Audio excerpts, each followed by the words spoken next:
Yeah, okay. Actually, we've got Gregor on the line. Gregor, good morning to you. How are you doing? I'm good, thanks. How are you? Yeah, good. I can't believe you didn't gloat. This was your one opportunity. You've many opportunities to gloat. Nah, no need for gloating. I was actually a wee bit disappointed in the end. I don't think Ireland really did themselves justice out there and made it, and worked the All Blacks anywhere near hard enough for any gloating to be done. It felt like they didn't really turn up. So there was a wee bit of disappointment about that. Yeah.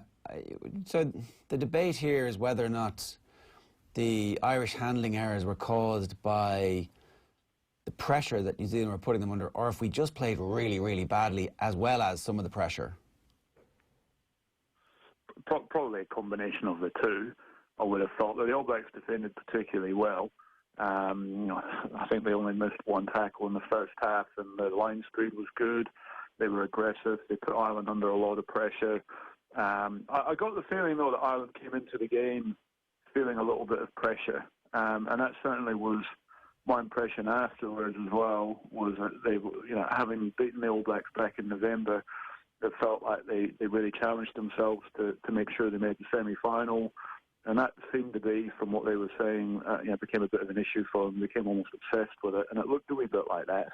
It looked a wee bit like they were never really at that game, that they were nervous, that they were mistake-ridden from the start. The All Blacks were good, put them under yet more pressure, and it just compounded all the errors for them.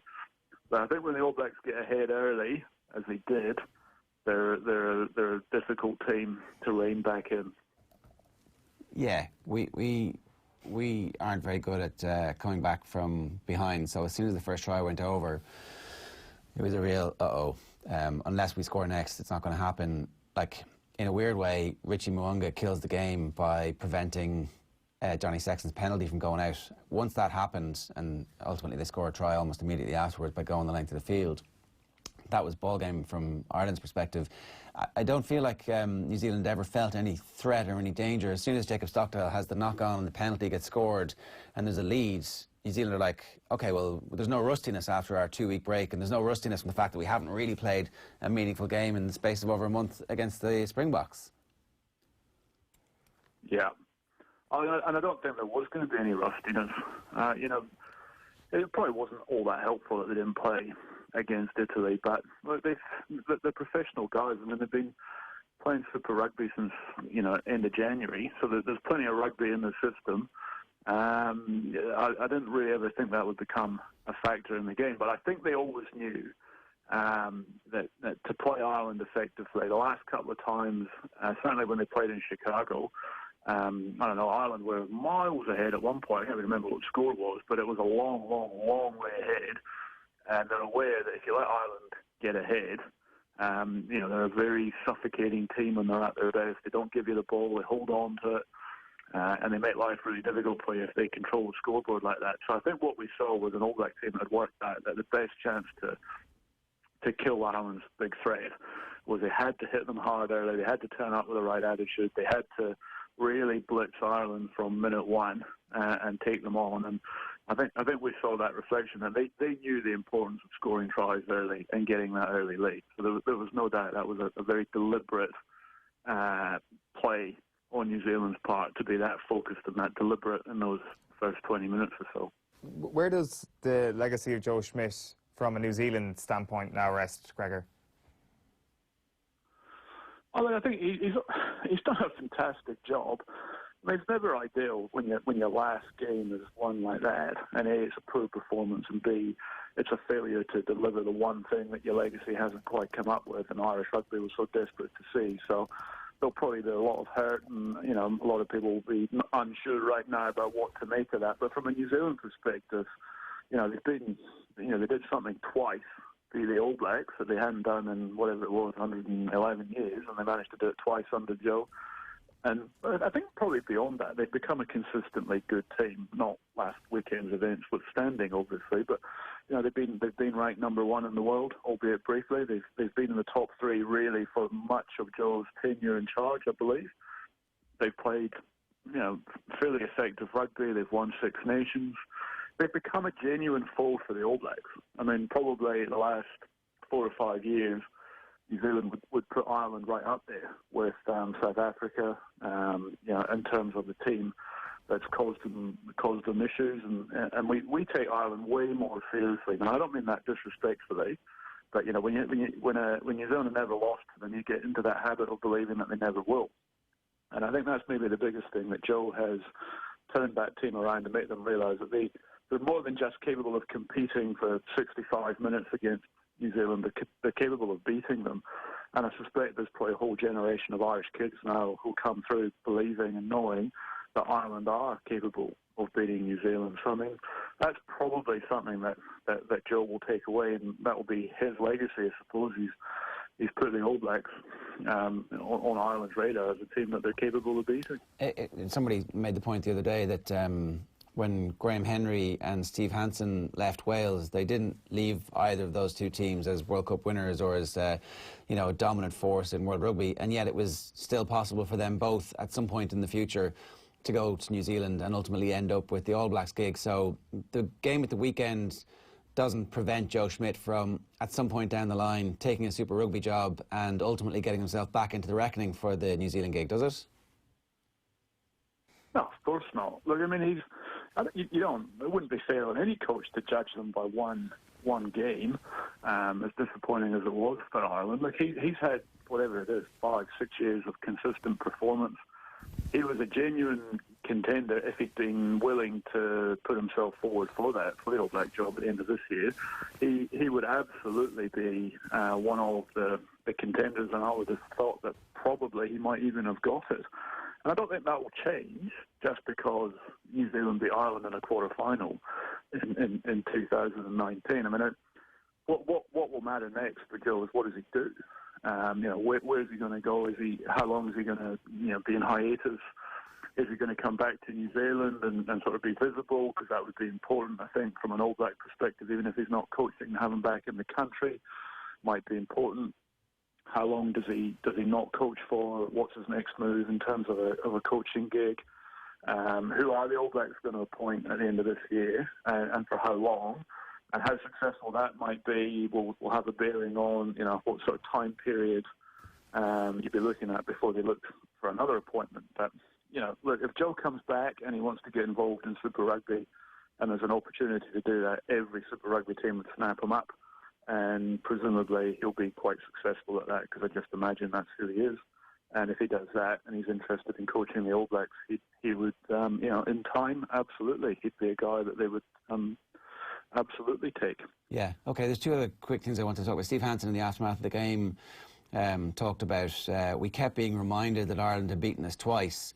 I guess that's the reason why you were saying that Ireland are taken seriously as an opponent now, because it got spoken about a lot here that Ireland had beaten New Zealand twice, but it seems like it got spoken about quite a lot in New Zealand that Ireland had beaten them twice, and so this game was on the radar. There was no chance of New Zealand in any way underestimating or coming out and kind of going, look, it's only Ireland, should we always beat them?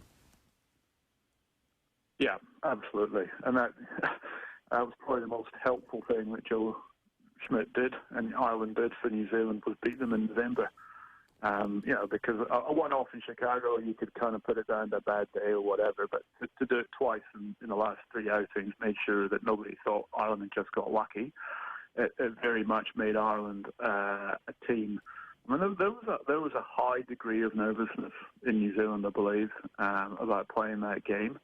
I mean, I think everybody could see that maybe Ireland had come off the level that they were at in November, but there was still a feeling that they might, if they could reach the sort of level of intensity that they put in November, and if they could get into the game early, that they were absolutely capable of winning that. So yeah, you're right. There was no way, and it was a World Cup quarterfinals. You knew a bit disappointed if the All Blacks turned up and they weren't in the right mindset anyway. But it was a double whammy. There's no doubt about that. It was World Cup quarterfinal, and it's against Ireland, a team who had beaten New Zealand twice in the last three encounters.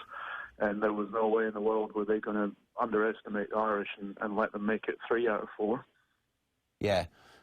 Was there much disdain in New Zealand for the Irish fans singing during the haka? Nah, but people can do. I'm not a New Zealander, so I don't feel any anything around the haka. But look, New Zealand are privileged in that they're allowed to perform the haka before the game. And my view is it is a great theatre.